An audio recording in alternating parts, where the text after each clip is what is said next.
अस्सलाम वालेकुम नाजरीन। ड्रामा सीरियल अंगना के नेक्स्ट एपिसोड में आप देखेंगे अब यह शादी से तो मान गई, मगर अब रिश्ते के लिए मूसा के लिए कैसे हाँ कहेगी, यही सस्पेंस है। तैमूर के वालिदैन बाकायदा मूसा का रिश्ता लेकर भी आते हैं, तो अजहर साहब ने अपना ये फैसला अबीहा पर डाल दिया। इस बात को तैमूर के वालिद भी अच्छे से समझते हैं कि अबीहा ने मूसा को तैमूर के भाई जैसा समझा है, और हाँ, बच्ची ऐसे रिश्तों को आसानी से कबूल भी नहीं करती। वो फिर भी अबीहा के इस फैसले के लिए मुंतजिर हैं। और वहाँ जब मूसा को ये मालूम हुआ तो बहुत ही खुश हो जाता है।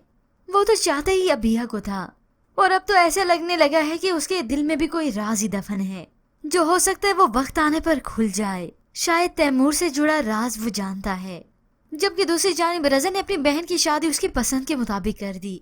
वो रुखसत होने से पहले अपने भाई का बहुत ही शुक्रिया अदा करती है।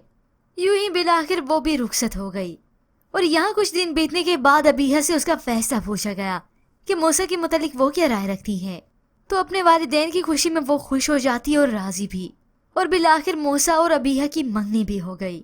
एक बार ये फैमिली फिर से जुड़ जाती है और फिर से दोबारा मजबूत भी हो गई।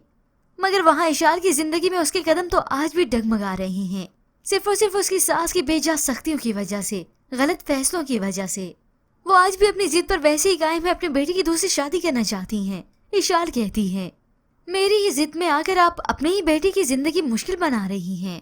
ये बात सुनना थी कि जैन की वालदा तो उसे घूरने लगी, मगर इशाल फिर भी अपनी बात ही समझाने पर लगी है कि जैन अंदर ही अंदर से बहुत ही घुट रही हैं। मगर सायरा बेगम के पास एक ही बहाना है, अगर इशाल उनकी नस्ल बढ़ाती तो ये फैसला भी ना होता। और जैन भी अपनी वालदा की इस फैसले पर मजबूर है, क्योंकि वो तो एक कदम भी अपनी वालदा के बिना चल भी नहीं सकता, ना ही ऑफिस के मामलात देख सकता है और ना ही कोई बड़े फैसले कर सकता है।